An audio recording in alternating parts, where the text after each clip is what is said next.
Hey there. You're watching McLovin Garage. My name's Ryan. My son here is Finley. Hi. And we are taking a cruise in my 1966 Chevy half-ton long bed shop truck.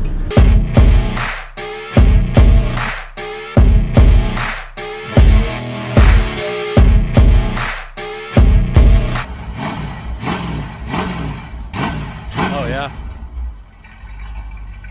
That's incredible. This truck comes equipped with a 292 inline 6. It has a 3-speed on the column, also known as a 3 on the tree. I picked it up off of a farm. I picked it up not running, and I got it home. I went back through the carburetor, finished, actually I put another rebuild kit in it. I put new plugs, wires, I gapped everything correctly, I checked the points. I went all through the engine, made sure everything was correct. It fired right up. I put a new choke on it.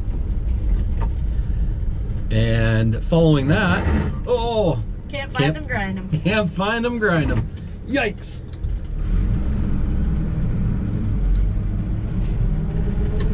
Once I got it running, I noticed that it shifted fine. The clutch feels good. I checked the brakes. The brakes are solid. It feels like it's got pedal. The master cylinder was a little bit low, so I'm going to keep checking on that. And then I had some fun with it. When I got it, it was completely stock. It had stock wheels. I'm pretty confident it had the stock tires. Maybe not the stock tires, but one set of bias plies. It had dirt diggers in the back, if you know what I'm saying. They were had really knobby tread. The fronts were more of a highway tire. So, and they were pretty weather checked and cracked and broken. And when you got on the highway, it felt like you were hitting flat spots at every rotation. So I took those off. I put a set of new radials on them, kind of some all-season radials. I had the wheels powder coated. They're now powder coated white. They originally were black. And I put a set of it's probably 1980s Astrovans slash C10, I'm sorry, not C10, S10 hubcaps on it. And then I did more. Wait, there's more. I lowered it. I put 3-inch lowered coil springs in the front. I put 4-inch lowered coils in the back. It's got new shocks front and rear. And yeah, it dropped the altitude and definitely changed the attitude of this truck. So I'm gonna drive you around in it. It's a lot of fun to drive. The 3-speed is awesome because if somebody's sitting in between, in the center, you're not fighting with their legs to shift gears or reaching over somebody to change gears. Really is a long lost art too with driving a 3-speed. Most people can't do it. All right, let me show you how this 3-speed works for those of you that might be unfamiliar with it. So how it works is this is neutral here. It's an H pattern. When you pull it towards you and down, that's first gear. Towards me and up is reverse. Go back to neutral.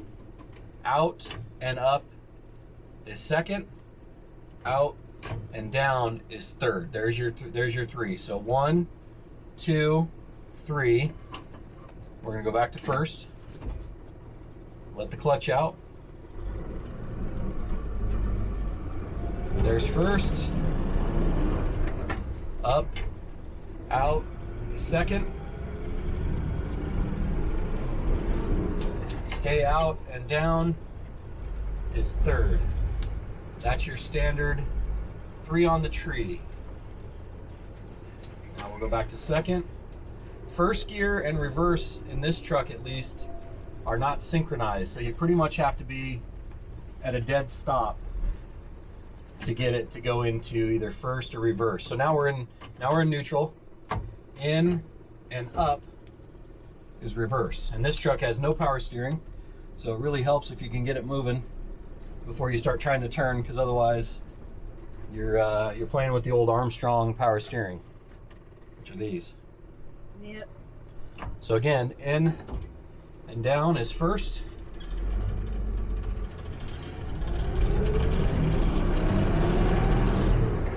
Out and up is second, out and down is third. And there's your 3-speed on the old Chevy truck. What do you think? Pretty neat, huh? Yeah. It's kind of different. Yep. Like I said, not a lot of old timers will know how to make that work, but a lot of young people that don't quite know how that shifter works. And so that's kind of fun. It's a anti-theft device for the younger generation. I think even what's cool about this truck is the heater works, the blinkers, the lights, everything. Let's see if I can get it running here. Maybe. Oh, you can hear it. It's starting. But like I said, the heater works. It's a pretty neat old truck. So let's walk around it and I'll show you some more about it.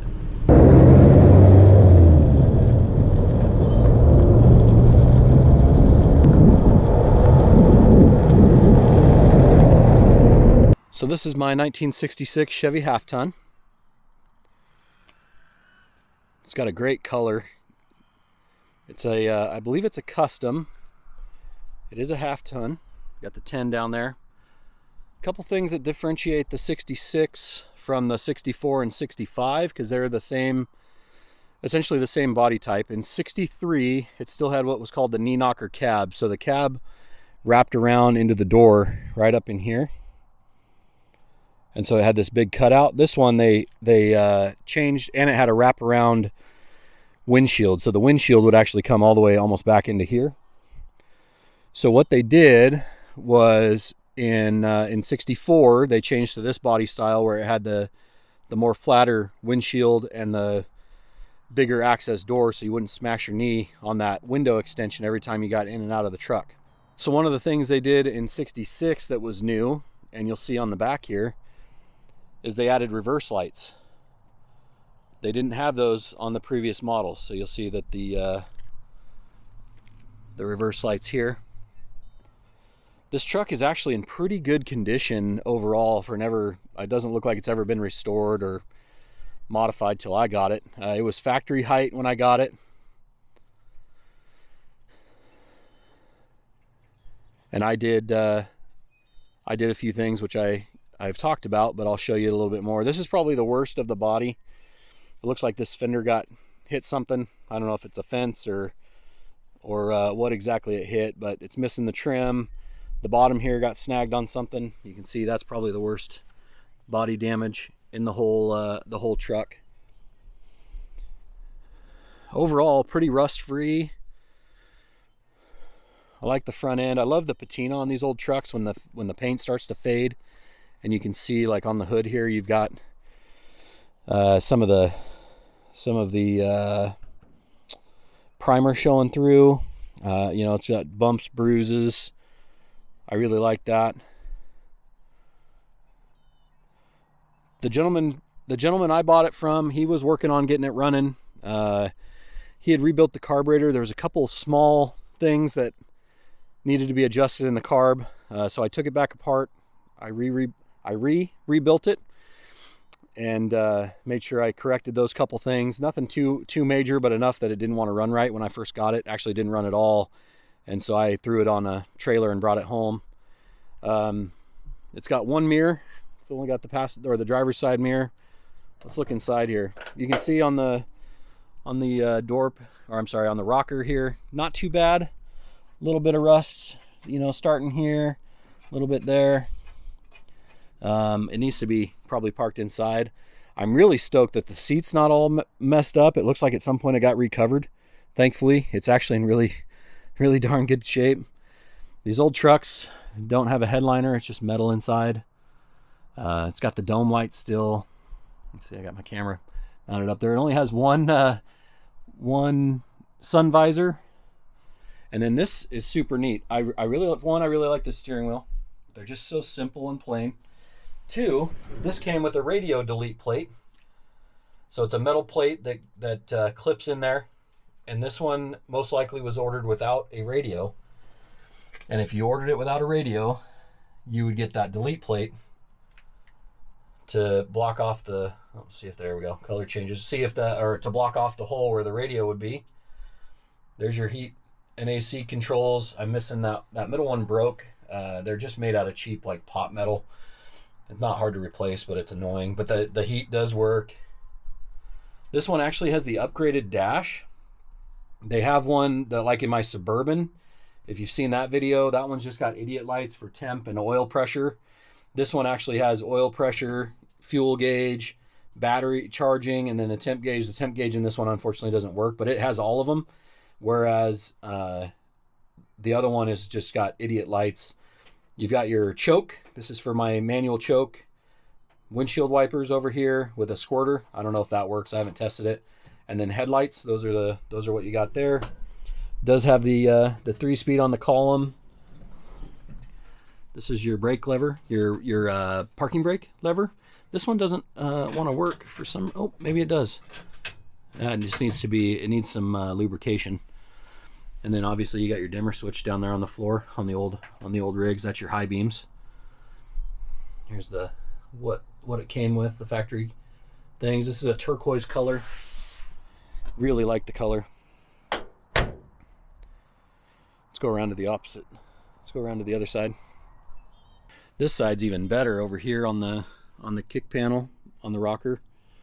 I've been underneath of it. I did look underneath the rubber mat, and it's in good shape under there. I love that it's got the Chevrolet on the glove box. A little bit of like surface rust up here on the dash. Overall though, pretty good shape for being pretty factory and original. I'm pretty sure that seat was recovered, but I don't mind it. I like it. You can see up here in the door cracks and everything, it's in real good condition. Does have a dent here in the side of the cab. Finley, do you want to open the hood for me? I'm gonna get my assistant to get the hood open for us.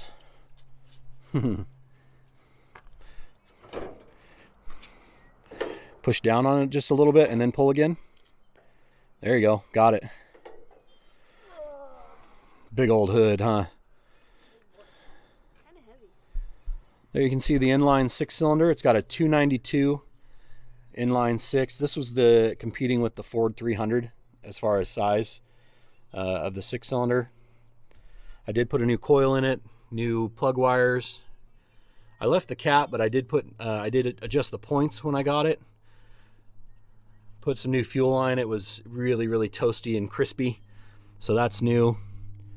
Didn't mess with the radiator. It doesn't have a fan shroud or anything. I did find this air cleaner on eBay. It's pretty close to original. Not quite perfect, but it'll do for now. They said it was off 65. I'm not sure if it was or not. It's pretty close to original, but it fit the little 2-barrel carburetor.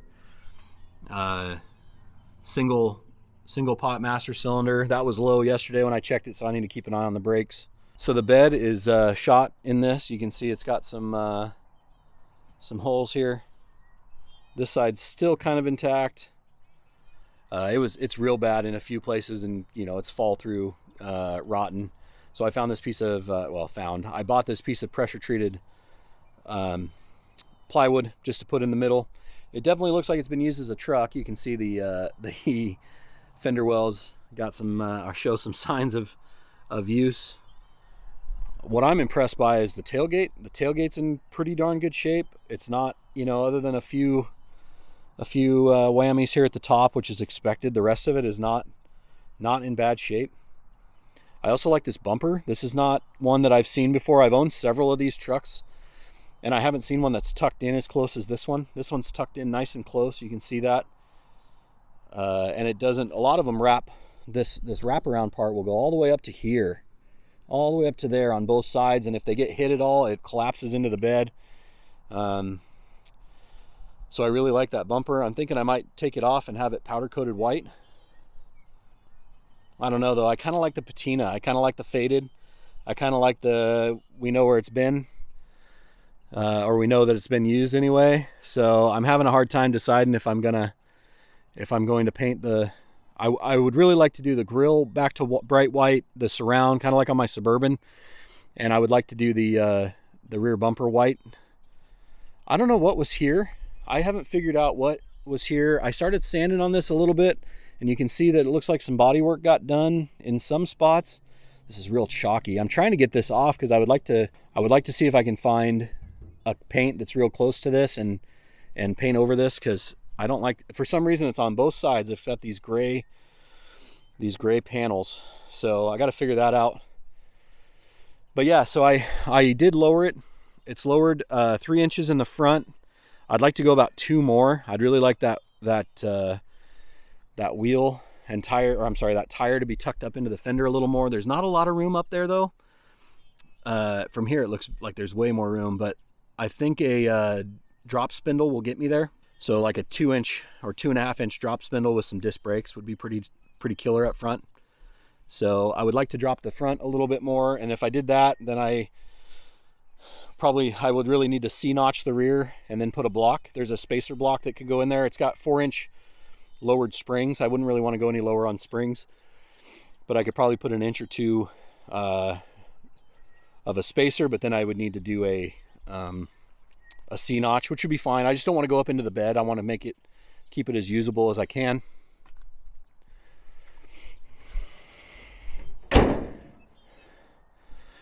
So the ultimate plan for this truck is it's going to be my shop truck.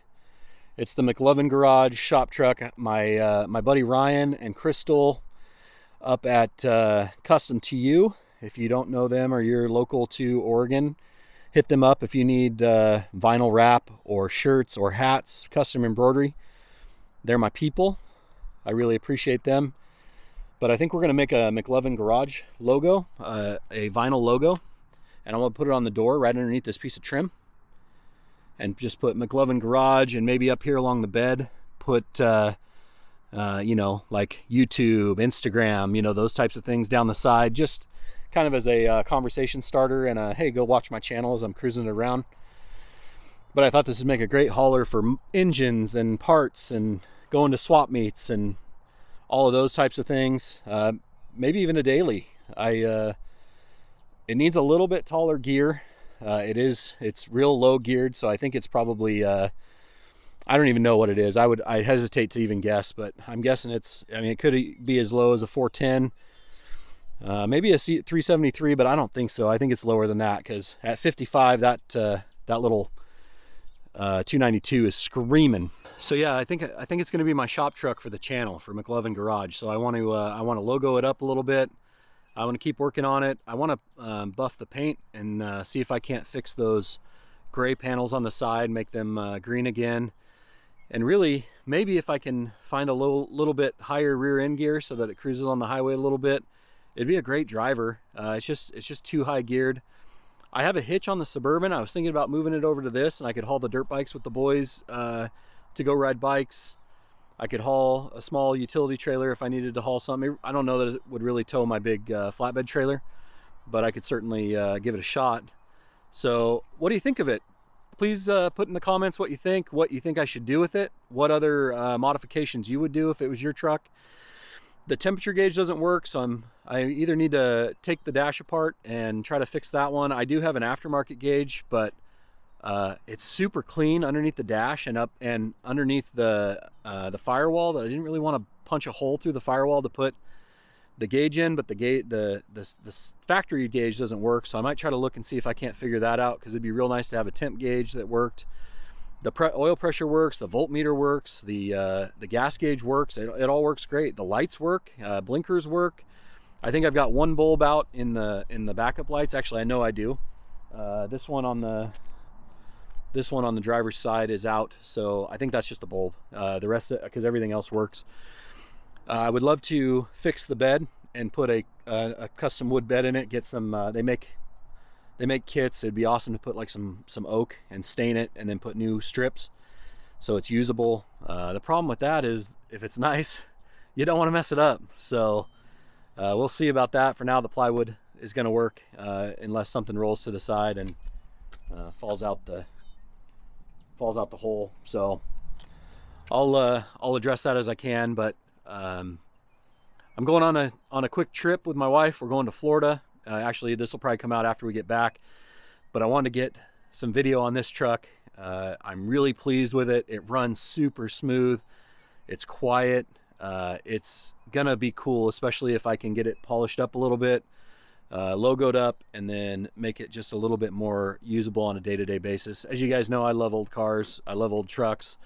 These 60s Chevys are one of my favorite. I learned to drive in my dad's 1965 Chevy 3/4 ton. We actually still have it, and it needs to get revived.